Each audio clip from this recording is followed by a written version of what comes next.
पास के गांव के कोतवाल और पुलिस अफसरों को एक लिस्ट पकड़ा दिया जाता था। फिर वो लोग उस गांव में जाकर 15 साल से अधिक वाली लड़कियों को पकड़ लेते थे और उनको 5 आने की सैलरी देकर जबरदस्ती हायर कर लिया जाता है।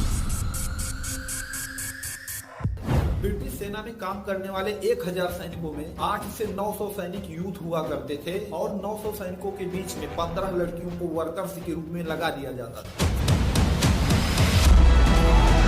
साउथ मुंबई जो महाराष्ट्र का एक सपनों का शहर है, जहां पर करोड़पति के साथ अरबपतियों के बड़े बड़े बिल्डिंग हुआ करते हैं, लेकिन उसी साउथ मुंबई के ग्रांट रोड के इलाके में स्थित कमाठीपुरा जो इंडिया का सबसे बड़ा और एशिया का second largest red light area है।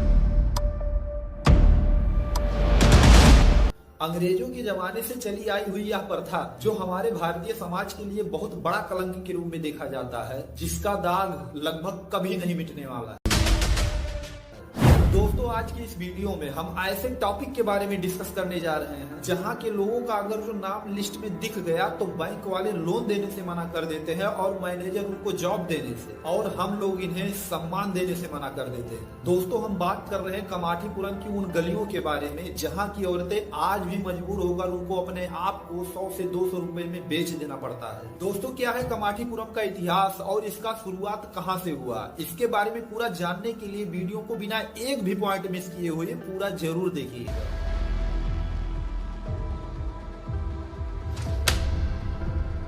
हमारे माँ ने थोड़ी ये पैदा किया था कि भाई रोटी खाना में जाओ और धंधा करो बोल के। थोबड़ा बैंड कर दूंगा, एसिड फेंक दूंगा, ब्लेड मार दूंगा, दादागिरी से बातें। तो पुलिस के पास कंप्लेंट करने गया, मेरे को ही अंदर डाल दिया। Whenever I had a doubt and I used to go to school to ask, they used to tell me तू पढ़ लिख के क्या करेगी, तू रट्टी की बेटी है, तू रट्टी बनेगी। अब तो 10 रुपए वाला कस्टमर भी चलेगा, कम से कम चाय और पाव रोटी तो खाने को मिलेगा इस लॉकडाउन में। कोरोना काल के दौरान जब पूरी दुनिया ठप हो गई थी, तब कमाठीपुरा की गलियां भी सुनसान पड़ गई।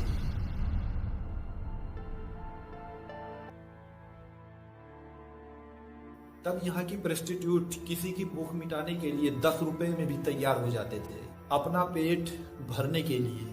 कमाठीपुरा आने वाली हर लड़की किसी अपने का धोखे का शिकार बन गई है। चंद पैसों के लिए रोती भी है और झगड़ती भी है, लेकिन एक दिन उसे खुद को ही बेचने की आदत सी हो जाती है। यहाँ के हर कोठे में एक माल कन्या या फिर घरवाली होती है। वैसे तो यह घरवाली पहले भी इस खेल का शिकार हो चुकी होती है। ये तीनों लड़कियाँ खाली हैं इस वक्त, देख लो। लेकिन यहाँ आए हुई हर लड़की का एक ऐसा हाल कर देती है कि वह लड़की खुद मजबूर होकर इस धंधे पर बैठ जाती है। अगली तेरे भले के लिए कर रही, फिर कभी आजादी की तलब नहीं लगेगी।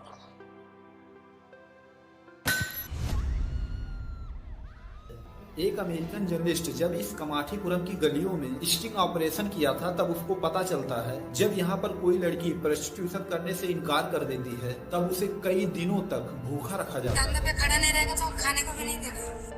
उसको राड से और ना जाने किस तरह से उसको मारा पीटा जाता है। उसके बाद भी अगर जो लड़की नहीं तैयार हुई, तब भी उसके साथ जबरदस्ती करके उसको कस्टमर के सामने बैठाया जाता है। औरत मेरा ऐसा हाथ पकड़ा था, उसके लड़की मेरा पैर पकड़ा था, रोग कस्टमर मेरे पर जबरदस्ती कर रहा था। 3 महीने मेरे को जे हॉस्पिटल में दिखाया।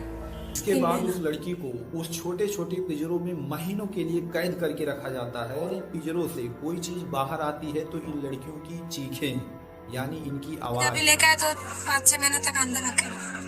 हाँ, लेकिन दोस्तों 152 साल पहले कमाठीपुरा की इन गलियों का हालत ऐसे नहीं थी। जरा आप लोग देखेंगे 1873 में बना हुआ यह painting street science in the city of Bombay नाम की इस पेंटिंग को देखिए। इससे हमें यह पता चलता है कि मुंबई की इन गलियों में देश विदेश से कई लोग आया करते थे। चाइना, जापान, तुर्की और ना जाने कितने ऐसे देश थे जहाँ से लोग यहाँ पर आया करते थे, और इन लोगों को ब्रिटिश सेना के लोग खुद यहाँ पर सेटल करवाए थे रहने के लिए। इनफैक्ट आज भी अगर जो इन कमाठीपुरम के बगल में शुक्ला जी की गलियों में जाएंगे तो वहाँ पर आज भी कुछ चाइनीज कम्युनिटी के कुछ लोग दिखाई पड़ेंगे जो अस्थायी रूप से वहाँ पर निवास करते हैं, और उनका बीचों बीच यहाँ पर एक टेम्पल भी है। और वो चाइना हमारे इंडिया में होते हुए भी वो लोग चाइनीज न्यू ईयर को बहुत अच्छे से सेलिब्रेट करते रहते हैं। Ciao, 李修尼，我的爸爸是中国人，我的妈妈是印度人。每年的春节，总领事馆呢都会到这里来，和我们大孟买地区的侨胞，那么新的侨胞呢，现在加到一起呢，我们现在大概。 लेकिन कमाठीपुरा की ये गलियां बदनाम कैसे हुई, इसको जानने के लिए हमें 1534 में जाना पड़ेगा, जब मुंबई शहर का कोई अस्तित्व ही नहीं था। यहाँ पर ये सिर्फ 7 ही आइलैंड थे जो अरेबियन सी में फ्लोट हुआ करते थे। 1574 में जब यहाँ पर सबसे पहले पोर्चुगीज यहाँ पर आए, ये लोग मिलकर यहाँ के मेन आइलैंड को यहाँ पर नाम दे दिया बॉम्बिंग। बात करें उन लोगों के लैंग्वेज में, इसे बोला जाता है द गुड वे। और इतना ही नहीं, मुंबई शहर को पुर्तगालियों ने इंग्लैंड के राजा चार्ल्स द्वितीय को दहेज के रूप में दे दिया था। यह शादी 1662 में हुई थी और इसी शादी के जरिए ब्रिटिश साम्राज्य को यह मुंबई मिल गया था। फिर 74 से लेकर 1885 तक अंग्रेजों ने इन सभी 7 आइलैंड को पहली बार एक करके इसको मुंबई नाम दिया और यह बात कंफर्म हो गया कि मुंबई के डेवलपमेंट में लाखों संख्या में वर्कर्स और इंजीनियर्स की जरूरत पड़ने लगी। 1795 में तेलंगाना से मुंबई लाखों संख्या में मजदूर आना शुरू कर दिए और यही सब लोग मिलके यहाँ की फेमस CST, जो इस समय छत्रपति शिवाजी टर्मिनल के रूप में जाना जाता है, इसका निर्माण इन्हीं लोगों ने किया था। और इसी के साथ मुंबई का जितना भी फेमस किला है सब इन्हीं लोगों ने मिलकर बनाया था। और इन तेलंगाना से आए हुए वर्करों के लिए ब्रिटिश लोगों ने यहाँ पर उनको रहने के लिए व्यवस्था दे दी और तेलुगु भाषा में इन सब लेबरों को कमाठी बोला जाता है। और फिर इसी के चलते इस पूरे बड़े पैमाने पर जो एरिया है इसका नाम पड़ गया कमाठीपुरा। और फिर धीरे धीरे विदेश से कई लोग आते गए और अंग्रेज लोग इनको यहाँ पर रहने के लिए अलाउ कर दिए। ऐसा अंग्रेज लोग इसलिए करते थे ताकि ये लोग यहाँ पर आए और अपने बिजनेस को यहीं पर स्टार्ट करना शुरू कर दें। और इंडिया को सबसे बड़ा शहर बनाने वाला मुंबई इन लोगों का टारगेट हुआ करता था कि जितना जल्दी बन जाए। और इसी के चलते अंग्रेजों ने इन चाइनीज को शुक्लाजीपुरम में रहने के लिए अलाउ कर दिए और इन सब क्षेत्रों को आज भी चाइना का टाउन बोला जाता है। और ये चाइना के लोग आज भी यहाँ पर कई होटल रेस्टोरेंट बनाकर वहाँ पर सर्वाइव किया करते हैं।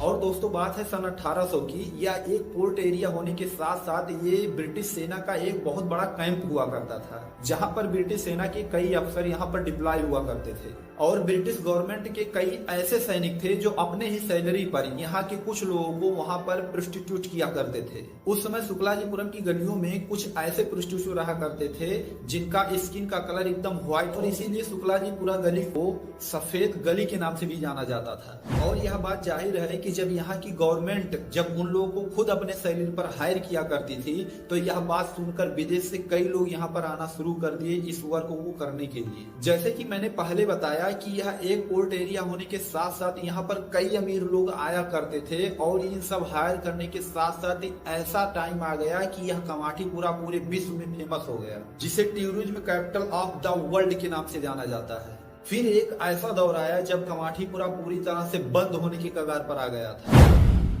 लेकिन ब्रिटिश गवर्नमेंट ने इसको बंद नहीं किया। इसकी जगह पर कैंटोनमेंट एक्ट ऑफ 1864 एक्ट लाया।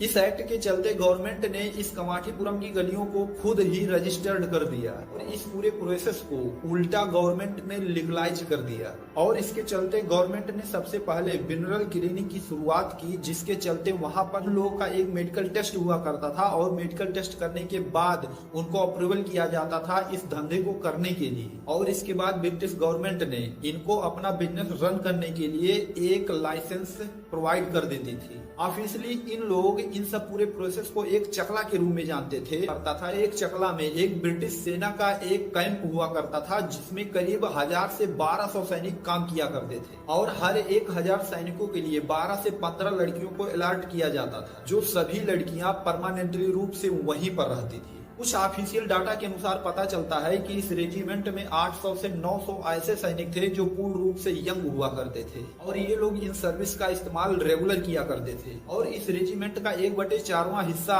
इस जगह पर रोज विजिट किया करता था।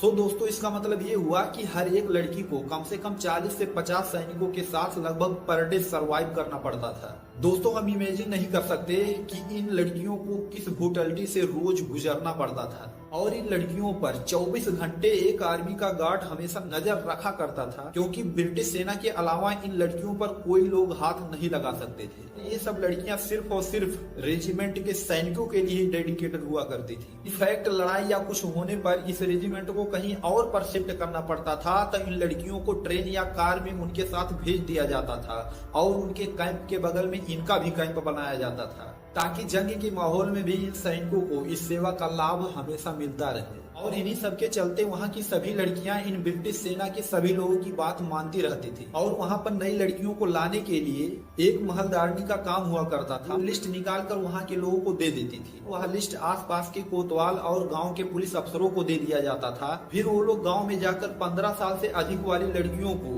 जबरदस्ती पकड़ कर यहाँ पर कैंप में ले आते थे और इन लड़कियों को जबरदस्ती उन धंधे पर बैठा दिया जाता था। और इसी दौरान अंग्रेजों ने इन सब वर्कर्स को 4 कैटेगरी में बांट दिया था। और मुख्य रूप से मुंबई के जो लोकल औरतें थी वो ब्रिटिश औरतों से बात करने की इजाजत नहीं हुआ करती थी और इसीलिए फर्स्ट क्लास की जो औरतें होती थी वो मुख्य रूप से यूरोपियन हुआ करती थी। लेकिन इसमें सबसे शर्मिंदगी की बात यह है कि जो हमारी इंडिया की औरतें थी उनको 3rd क्लास से नीचे रखा जाता था। लेकिन कमाठीपुरा आज भी जिस वजह से फेमस है केवल इन बदनाम गलियों की वजह से, और यहाँ के लोगों का रेट लगभग 150 से 250 तक ऑन एवरेज हुआ करता है। मतलब ये ग्रांड रोड दिखा दो, वो जबरदस्ती हाथ पकड़ाई थे, ए भाई आओ भाई आओ भाई।